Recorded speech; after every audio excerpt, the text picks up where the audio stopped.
Mag-makeup lang tayo ng very, I don't know if it's light, kasi parang graduation lang. Sige, let's do this. Let's try my best. Kasi matagal na rin ako hindi nagme-makeup. So, ito na guys ang ating setup ng makeup. Ang dami, diba? Parang ginagamit ko to everyday. Binili ko talaga to last year pa. Kasi magbabakasyon nga. Sana, kaso, naudlot. Kaya, ayan, natengga na lang siya dito. Binili ko yung mga yan kasi bala ko sanang make-upan yung mga pinsan ko. Kung nagbakasyon kami last year, kasi mahilig talaga ako mag-makeup guys. Pero hindi sa sarili ko, kundi sa ibang tao. So, wala lang. Gusto ko lang yung parang mahilig mag-blend-blend ng mukha ng iba. Pero yung sarili hindi kaya. So, let's try na. So, una kong gagawin is magugas muna ako kamay. Kasi mas maraming kamay ang gagamitin ko sa pag-blend kaysa sa brush.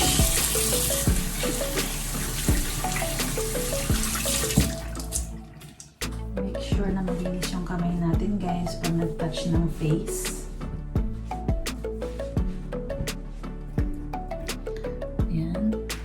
So, una kong gagawin is mag-a-apply ako nitong primer. Ayan, ang nabili ko sa Shoppers. Ito ang pangalan niya. Smashbox. The Original Bottle Finish Smooth and Blur Primer. Ayan.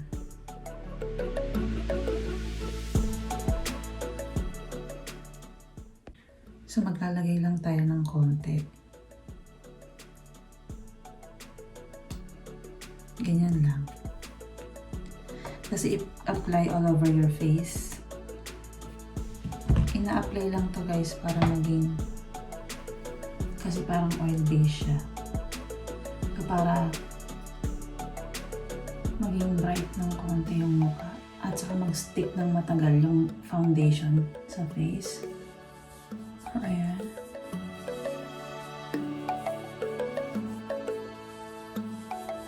Yung iba ginagamit nila is brush, pero mas prefer ko gumamit ng kamay.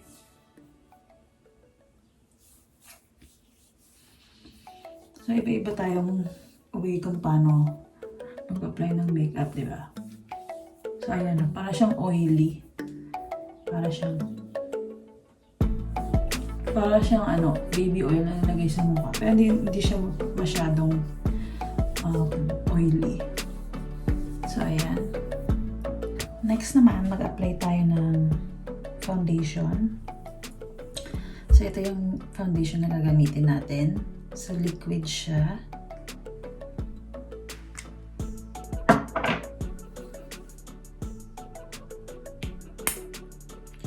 So, lahat bago siya guys. So, ngayon ko lang siya gagamitin. So, apply lang tayo ng konti dyan. Tapos, blend na lang natin after. Mag-apply lang ako ng konti. Kasi, hindi ko pa ito natatry. So, let's see kung paano siya mag-work. So, itong mga brush ko is props lang yan. So, i-blend na natin siya guys. Yan.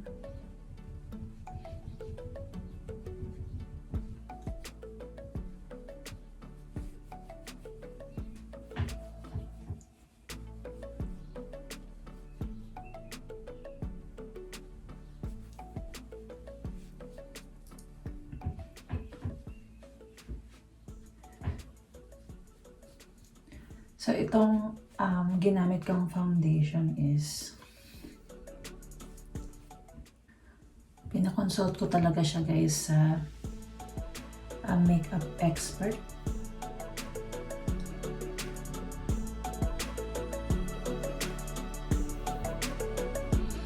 Kasi hindi ko alam yung skin tone ko eh. Kaya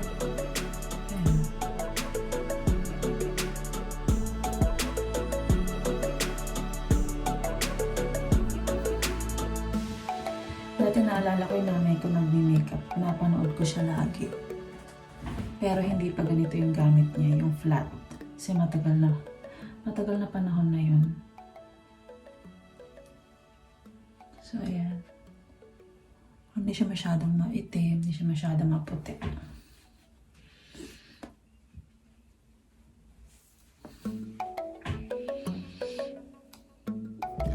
Next naman guys ay yung ating eyebrow.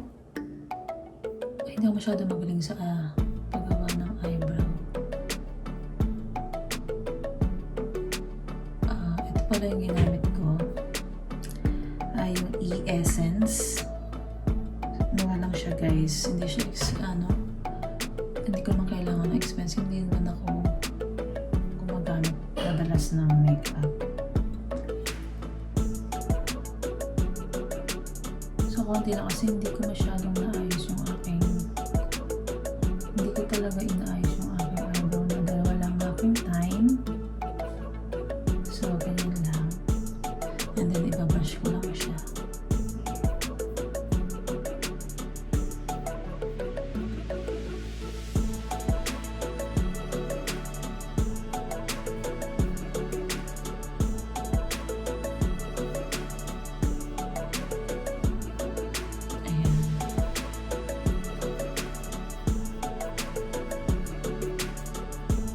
Konting touch lang sa aking eyebrow kasi ang kapal niya at sabog-sabog. Ayan.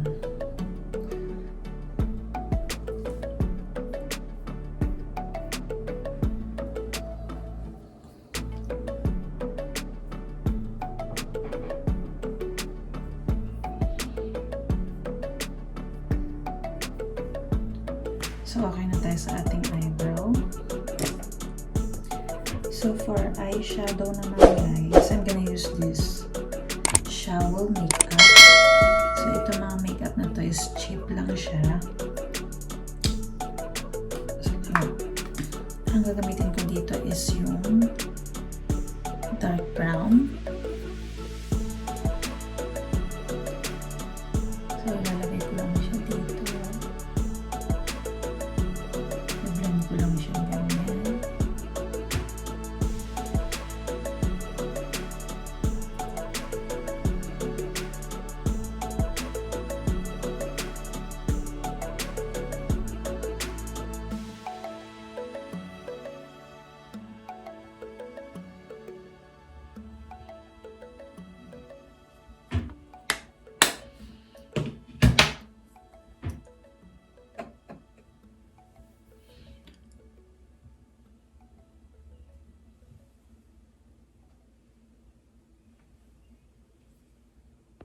Next naman na color, I'm gonna use this E-Essence, which is cheap pa rin na makeup. So, gagamitin ko itong pink.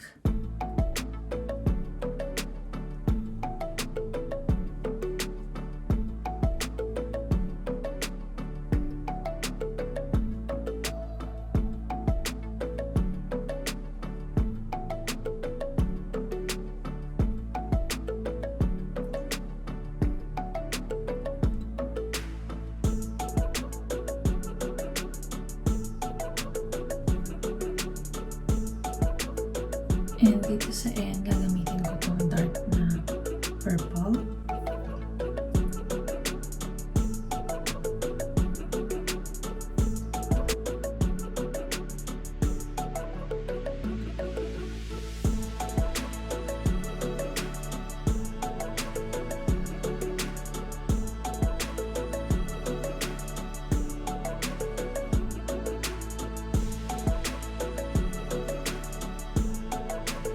Tapos, gagamit ako nitong light na parang white. Ilalagay ko lang siya sa gitna.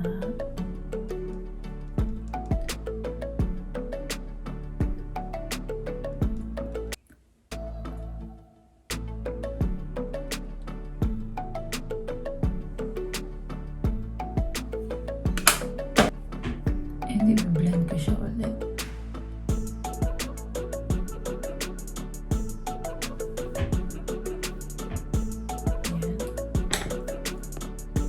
ayan na guys yung resulta. Ayan. Konti lang yung nilagay ko. Next naman guys, lalagyan naman natin ng eyeliner. So, ang gamit ko is L'Oreal Smoky Eye Pen. Ito siya.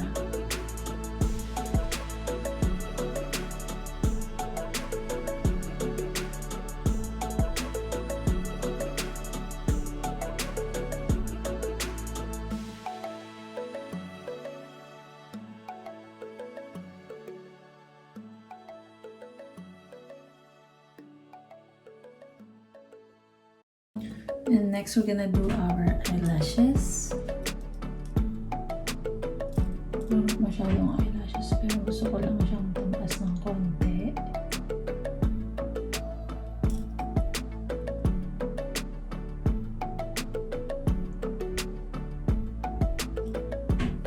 And then, we're gonna use this L'Oreal Glamour Lash. Ito siya. So, ito.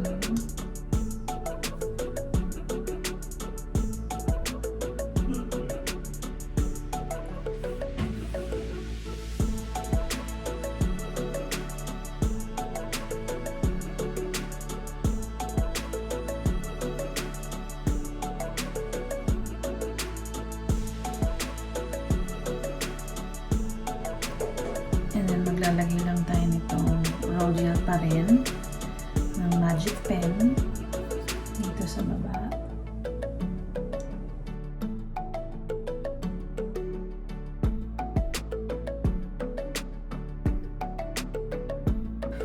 And maglalagay ako nito white dito sa gitna.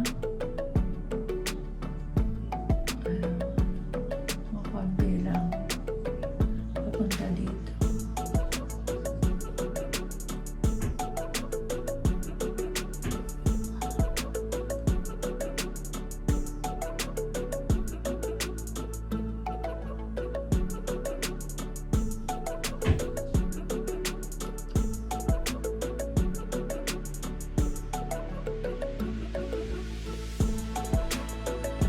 Next, maglalagay naman tayo ng bronzing powder ng Rimmel. Lalagyan lang natin dito. Not too much, konti lang. Ayan. Para hindi siya maging flat. So, ayan.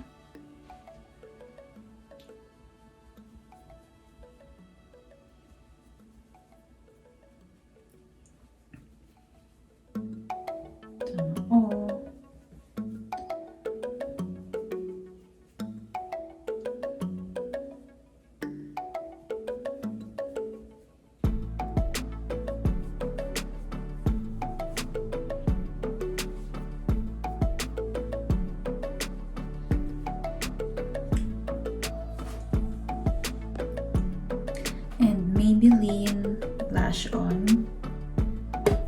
Kunin natin tong pink para dito sa cheeks.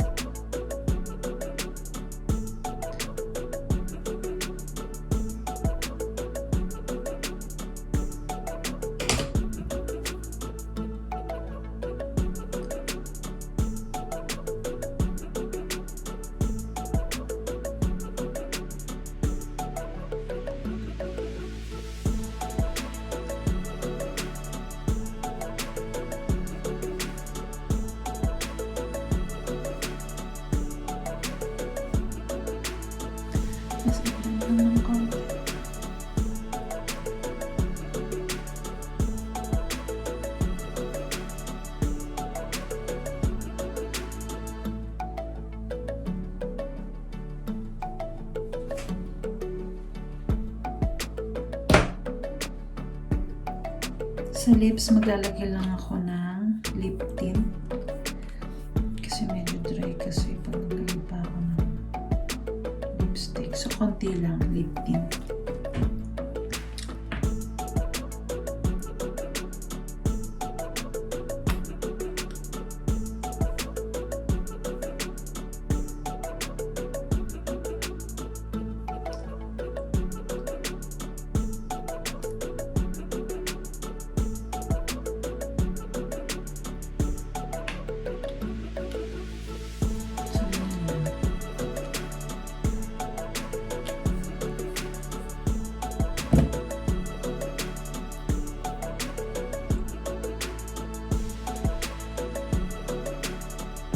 So guys, ito na ang ating finished product ng ating makeup.